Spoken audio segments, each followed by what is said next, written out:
पवनपुर नाम के एक गांव में किट्टी नाम की एक अनाथ गाय रहती है। किट्टी गाय के ना पिता है और ना ही माँ, इसलिए छोटी सी किट्टी गाय अकेले ही अपनी टूटी हुई झोपड़ी में रहते हुए कोई न कोई काम करके 2 पैसे कमाकर गुजारा करती थी। नींबू ले लो माँ जी, नींबू ले लो साहब जी, ताजे ताजे नींबू ले लो, 10 रुपए में 4। नींबू तो अच्छे हैं तुम्हारे, लेकिन 10 रुपए के 5 दोगे तो 20 रुपए के खरीदूंगी, दोगी? ऐसे अच्छे से काम करके एक एक वक्त खाकर 2 वक्त भूखे रहने वाली किट्टी को देखकर भी उसके मामा और मामी बर्दाश्त नहीं कर पाते हैं और कब मौका मिलेगा उसकी झोपड़ी की जमीन हड़पने के कहकर इंतजार करते रहते हैं। मेरा भाई कह रहा था उस जमीन का दाम दिन ब दिन इतना बढ़ता जा रहा है कि हिसाब लगाना मुश्किल है। हमें जल्द ही कुछ करना होगा। ये बात मैं भी जानता हूँ, लेकिन हमारे उस जमीन पर कोई हक नहीं बनता है और ऊपर से मामा मामी के होते हुए भी बच्ची की मदद नहीं करते हैं कहकर लोग मौका ढूंढ रहे हैं बातें सुनाने के लिए। इसलिए दोनों पति पत्नी कैसे भी करके पहले किट्टी गाय को अपने पास बुलाने की योजना बनाते हैं। अचानक से उसके पास जाकर अच्छा बर्ताव करने लगते हैं, लेकिन बहुत ही होशियारी से। किटी बेटा, हमें पता है कि तुम अकेले ही खुद को संभाल सकती हो, लेकिन गांव वाले हमें बातें सुना रहे हैं, इसीलिए क्या तुम हमारे घर में रहने के लिए आ सकती हो? मेरे लिए ना सही, मैं अपनी बहन तुम्हारी माँ की तरफ से ये बात कह रहा हूँ, मना मत करना। ऐसे कहने की वजह से किट्टी गाय भी मना नहीं कर पाती है और अपने मामा के साथ उनके घर रहने के लिए जाती है। 2 दिनों तक किट्टी का अच्छा ख्याल रखा जाता है और इन्हीं 2 दिनों में उसकी झोपड़ी को तोड़कर साफ जमीन बना देते हैं बेचने के लिए। ए किट्टी, अगर हमारे साथ इस घर में रहना हो तो इन कागजात पर दस्तखत करो, वरना निकल जाओ इस घर से।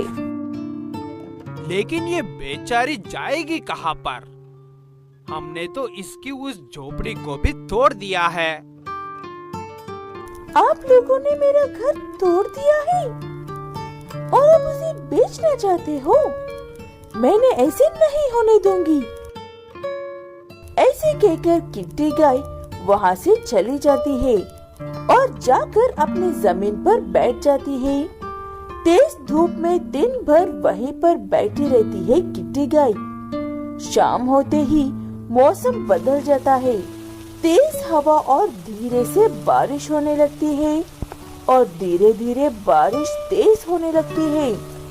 किट्टी के पास उस बारिश में भीगाने का अलावा और कोई रास्ता नहीं था। ये क्या हो रहा है मेरे साथ? पहले धूप, अब ये बारिश, ऊपर से भूख, मुझे तो कुछ भी समझ में नहीं आ रहा है। ऐसे कहकर परेशान हो रही किट्टी उसी जमीन पर सो जाती है। अगले दिन सुबह उठकर देखा तो उसके आसपास कुछ लोग खड़े थे। कौन हो तुम लोग? क्या तुम्हें मेरे मामा और मामी ने भेजा है? अगर तुम लोग इस जमीन के लिए आए हो तो चले जाओ यहाँ से। घबरा मत बेटा, कल रात की बारिश में बहुत से घर टूट गए हैं। हम कोई घायल तो नहीं है ये देखकर मदद करने के लिए आए हैं, लेकिन तुम्हारी बातें सुनकर गड़बड़ लग रही है। ऐसे वो लोग किट्टी गाय से सारी बात जानते हैं और उसके मामा और मामी से किट्टी का नया घर बनवाने के पैसे लेकर किट्टी के लिए नया घर बनवा कर देते हैं और उन दोनों को जेल में डाल देते हैं। कुछ दिन जेल में रहकर आने के बाद उनकी हालत बहुत खराब थी। ना करने के लिए कोई काम था, ना खाने के लिए खाना था। तब किट्टी बाई उनकी मदद करने के लिए सामने आती है। चिंता मत कीजिए मामा और मामी जी, आप अपनी परिस्थिति ठीक होने तक मेरे साथ मेरे घर में रह सकते हो। बदले में मुझे आप लोगों से कुछ भी नहीं चाहिए। छोटी बच्ची के मुंह से ऐसी बात सुनकर दोनों को अपने आप से ही शर्म आने लगती है और वो किट्टी से माफी मांगकर हमेशा के लिए उसी के साथ रहकर अपनी बेटी की तरह रहते हैं। बेकोपुर नाम के एक गांव में हपली नाम की एक गरीब गाय अपने छोटे से बेटे लोकी बैल के साथ रहती है। हपली के पास रहने के लिए ना घर है और ना ही करने के लिए कोई काम है। वो अपने बेटे को लेकर यहाँ वहाँ काम ढूंढते हुए ये वो उठाकर खाती है। हाँ, मैं तुम्हारी ये सारी होटल साफ कर सकती हूँ। सबको काम करने पर जितने पैसे देते हो उतने दे दो बस। उतने पैसे तो मैं नहीं दे पाऊंगा, लेकिन होटल बंद होने के बाद जो भी बचेगा वो सब तुम ले जा सकती हो। ठीक है, मेरे लिए ये भी चलेगा। मैं अभी से काम शुरू कर देती हूँ। इतनी बड़ी होटल में खाना तो बहुत बचेगा सोचकर उस होटल वाले से वहाँ पर बचे हुए खाने के लिए काम करने के लिए मान जाती है हपली और दिन भर शाम होने तक काम करती है। शाम होने पर ये लो तुम्हारे काम का इनाम, 2 रोटी और आलू की कर्री। बस इतना ही। इस तो अच्छा मैं थोड़े से ही सही पैसे ही ले लेती तो अच्छा होता। ऐसे कहकर जो दिया वही लेकर वहाँ से चली जाती है हपली गाय अपने बेटे के साथ। लेकिन उसका बेटा चुप नहीं बैठता है और जाते जाते पुकारता हुआ जाता है। उनके साथ हमेशा ऐसा ही होता है कहकर। उसी गांव में हड़प सिंह नाम का एक और बैल रहता है। हड़प सिंह एक धनवान बैल है और उसने अपनी सारी संपत्ति औरों को लूट लूट कर ही इकट्ठा की है। हाँ, मेरे पास बहुत काम है। मैं तुम्हें हर रोज काम दे सकता हूँ, लेकिन बदले में पैसे नहीं, सिर्फ खाना मिलेगा। पैसे देने पर लोग पैसे खत्म होने तक काम पर नहीं आते हैं। खाना दूंगा तो आना ही पड़ेगा। ठीक है, लेकिन हमें काम करने के बाद धोखा मत देना। वैसे भी हमें ये खाना ही मिलने वाली है ना, कोई पैसे नहीं। मेरा नाम हड़प सिंह है। मैं इस गांव में अपनी ईमानदारी के लिए जाना जाता हूँ। अब चिंता मत करो। ऐसे कहते हुए हड़प सिंह और हपली काम करने और काम के बदले खाना देने के लिए मान जाते हैं।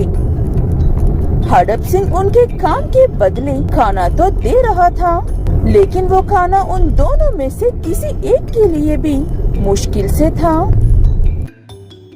हमेशा अब सारा खाना मुझे ही दे रहे हो माँ। काम करने के लिए कुछ तो ताकत होनी चाहिए। मैं अगली बार खा लूंगी बेटा, इस बार के लिए तू खा ले, ठीक है? लोकी को ये सब बिल्कुल भी अच्छा नहीं लगता है, इसलिए वो किसी तरह से अपनी माँ की मदद करने की कोशिश करता है। जब हपली काम करने के लिए जाती है, तब लोकी भी कोई काम करने के लिए जाता है, लेकिन हर कोई उससे यही कह रहा था। अगर तुम्हें सच में काम ही करना है तो इस जगह से दूर जाकर कर लो बेटा। यहाँ पर सिर्फ उस हड़प सिंह का ही चलता है सब कुछ। अगर तुम्हारे बारे में उसे पता चल गया तो वो तुम्हें जिंदगी भर के लिए अपना गुलाम बना लेगा। वो बातें सुनने के बाद आम बच्चे हो तो डर जाते हैं, लेकिन लोकी बैल जानबूझकर जाकर हड़प सिंह से मिलता है।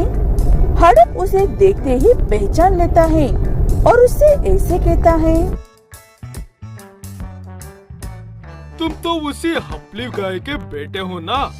मैं तुम्हें देखते ही पहचान गया था। तुम में कुछ तो खास बात है।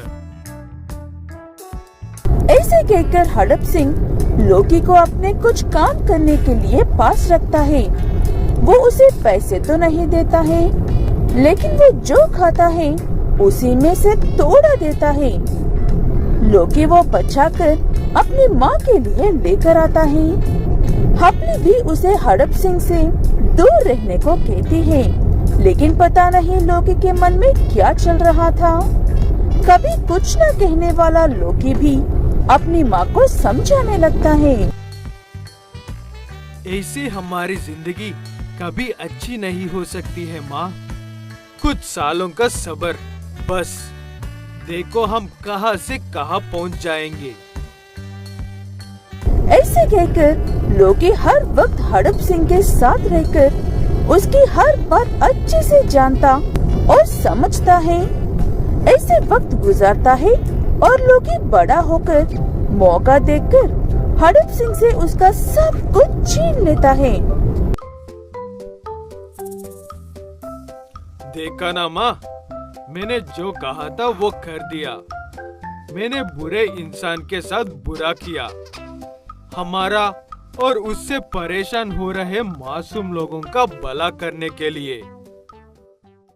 हपली गाय भी इस बात से खुशी होती है और बाकी गांव वाले भी।